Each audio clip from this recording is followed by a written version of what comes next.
Je vous souhaite la bienvenue dans mon défi J'envoie 2023. Je pense hier, j'ai dit 2029 là, par erreur. Mais ça, j'étais rendue au jour 29, fait que ça a dû me mélanger. Donc aujourd'hui, on est rendu au jour 30. On est l'avant-dernière journée de ce défi-là, de défi J'envoie 2023. Et aujourd'hui, on doit parler d'un endroit qui était spécial pour moi. Alors, j'ai choisi pour vous un endroit où j'ai demeuré pendant à peu près 6-7 ans. C'est dans les Laurentides, à Val-David, Sainte-Agathe et le lac Paquin. C'est un endroit pour moi, cet endroit-là, qui était très, très, très ressourçant. Et pourquoi qu'il est spécial pour moi, c'est parce que je me suis reconstruite. Je vais dire ça comme ça. Je me suis reconstruite parce que je vous ai déjà parlé dans un épisode précédent que j'avais été victime, moi, de violences conjugales avec le père de mon enfant. Et puis, il est arrivé ce moment-là où est-ce que j'ai dû me choisir un endroit où aller demeurer. Et j'ai choisi d'aller demeurer dans les Laurentides, proche de mon père. Et puis, qui était au lac Paquin à ce moment-là. Donc, j'ai commencé à aller, j'ai déménagé chez eux pour commencer. Après ça, je me suis trouvé un appartement. Et puis, avec mon garçon, on est allé rester à Sainte-Agathe-des-Monts. Par la suite, on est revenu dans l'appartement à mon père qui était en bas de chez lui. Et là, à ce moment-là, c'est ça, comme je disais, j'étais au plus bas. J'avais plus de confiance en moi. J'étais vraiment là. Je me trouvais, on va dire le mot comme qui vient à l'esprit, je me sentais nulle à chier. Carrément nulle à chier. Oui. Et je me pensais que j'étais pas. En anglais, ils disent not worth it. Tu sais, que je méritais pas d'être. Même que je méritais pas d'être sur la terre à un certain point. Tu sais, j'étais qui, moi, pour mériter tout ça? J'étais qui, moi, pour mériter une belle vie? Parce que j'avais tellement vécu de la bullshit pendant 2 ans que... Puis je me suis fait dire que j'étais de la bullshit aussi. Fait que là, je voyais pas le jour où mon estime de moi-même, ma confiance en moi reviendrait. Puis qui remonterait plus haut encore. Donc, j'ai dû apprendre à me reconnecter avec moi-même. J'ai dû apprendre à me reconnaître moi-même. Et c'est à cet endroit-là, dans les Laurentides, que j'ai tout fait ça. J'ai rencontré des personnes extraordinaires, des femmes extraordinaires que j'ai rencontrées dans un centre de femmes qui s'appelait La Colombe.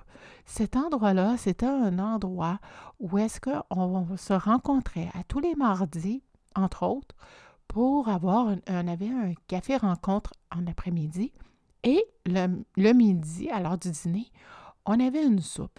Et il y avait une bénévole, moi en l'occurrence, à la fin, que je faisais la soupe pour les femmes. Donc, c'est ça, il y avait des bénévoles qui faisaient la soupe, puis après ça, on les, voyons comment c'est ça, on mangeait tout ensemble. Et après le dîner, celle qui voulait, il restait à l'atelier de l'après-midi. Puis des fois, on avait des personnes qui venaient faire des conférences. D'autres fois, c'était des ateliers d'art-thérapie que j'ai déjà suivis. Donc, il y avait différentes choses comme ça. Et durant le temps qu'on faisait nos ateliers de café-rencontre, on avait cette personne-là fantastique qui s'appelle encore Nicole. Et cette personne-là, elle s'occupait de nos enfants. Pendant le temps qu'on était en train de s'occuper de nous de notre atelier, c'était une personne vraiment géniale. Mon gars l'a adorée. Elle était vraiment bonne avec les enfants. Et mon gars devait avoir 2 ans à l'époque. Alors, c'est là que j'ai commencé à rencontrer des nouvelles personnes, puis me faire des nouvelles amies aussi. Moi, j'ai fait un nouveau cercle d'amis, puis je me suis toute reconstruite. Et c'est là que j'ai lu beaucoup, j'ai compris beaucoup de choses sur moi, j'ai compris beaucoup de choses de qu'est-ce qui m'était arrivé, puis pourquoi, puis comment, le pourquoi du comment que j'étais tout le temps dans des relations qu'on va appeler perverses, parce que c'est des relations perverses avec des êtres narcissiques, des pervers narcissiques même, que j'ai lu à quelque part. Irigoyen, là, le nom de l'auteur, et puis Nathalie Irigoyen. En tout cas, je me rappelle plus le nom, mais il y a Irigoyen dans son nom. Et puis, c'est un livre avec les êtres narcissiques et pervers narcissiques. C'est ça. Puis, j'ai appris beaucoup de choses en lisant ces livres à elle, puis d'autres livres aussi. Ça m'a vraiment permis de me reconstruire. Je me souviens, je lisais dehors, puis je prenais des notes à chaque fois que je lisais. Ma mère, elle me disait tout le temps, on dirait que tu es en train d'écrire une thèse d'université. Mais je prenais des notes parce que il donnait des trucs dans le livre de comment faire pour, quand on était victime d'une telle personne, comment faire pour pouvoir s'en sortir, puis pour pouvoir reprendre le contrôle sur notre vie, puis arrêter que ce soit les autres qui nous contrôlent.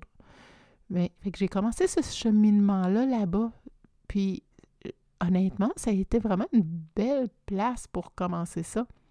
Parce que là-bas, je ne sais pas si vous avez remarqué, mais dans les Laurentides, il y a quelque chose de différent. Il y a comme une ambiance différente. Même quand on rentre dans le village de Val-David, il y a quelque chose qui nous illumine, il y a quelque chose qui nous allume. L'énergie, quand on fait juste tourner le coin de la rue pour rentrer dans le village, juste là, il y a quelque chose qui nous une empreinte d'énergie différente, quelque chose de différent qui ne s'explique pas, qui se vit. J'ai même demandé une fois à quelqu'un, c'est-tu moi qui hallucine ou quand que je rentre dans le village de Val-David, il y a quelque chose. Il y a comme une énergie qui se dégage, qui fait que c'est différent des autres places qu'on pourrait aller. Fait qu'elle m'a dit, oui, elle dit, c'est normal, elle dit, l'énergie, tu la ressens, puis elle est vraiment différente dès qu'on rentre. Donc, ça, c'était pour le Val-David. Moi, je restais avec mon père, j'avais resté aussi à Sainte-Agathe-des-Monts, mais j'ai resté également avec mon père environ 5 ans. Et puis, 4-5 ans, je me rappelle plus trop bien. Et puis, c'est ça, il y a... à cet endroit-là aussi, c'était spécial. Parce que il y avait... comment je pourrais dire? On était en face du lac. Puis moi, le lac m'apaise énormément. C'est un endroit calme. Il y avait des arbres.